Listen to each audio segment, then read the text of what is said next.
Jerusalem is a city spoken in trumpets.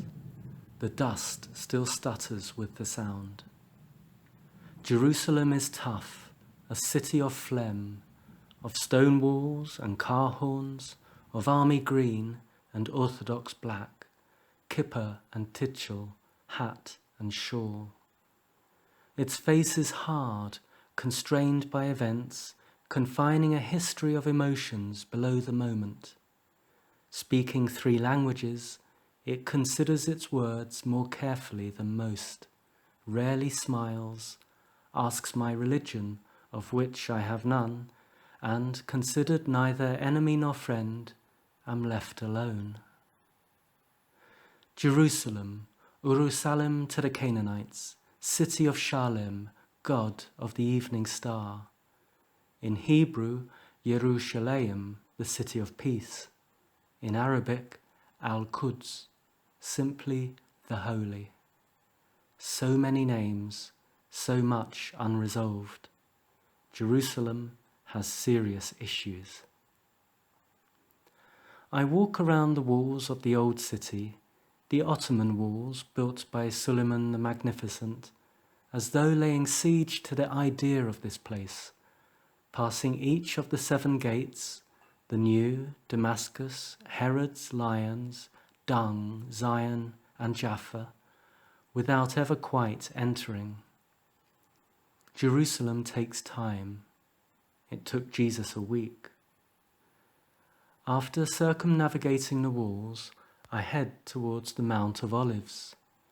This is the hill I am here to see, the reason I've come to this country. Rising to the east of the old city, the Mount of Olives is a weepy place. King David wept here over Absalom, Jesus wept here over Jerusalem, and countless others have wept here at the world's oldest continuously used cemetery, where some 150,000 Jews have been buried over 3,000 years. According to Jewish tradition, this is the place where the resurrection of the dead will begin, where their eternally deferred Messiah will eventually show up. It is the front of the queue for an eschatological Black Friday, the bargain basement of eternal life.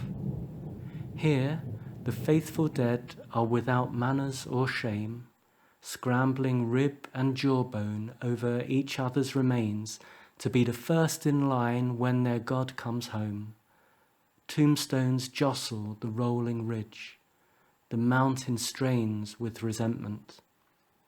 That God of theirs must have the patience of a saint. But I have not come to see the selfish dead. At the foot of the Mount of Olives, they say, is the Garden of Gethsemane, or one of them. Sites of imagined importance are surprisingly contested. One sect claims that the improbable probably happened here, another that the unevidenced evidently occurred over there. 4 other sects staunchly disagree, and each identifies its own location of fabled certainty. The Garden of Gethsemane is one such movable notion.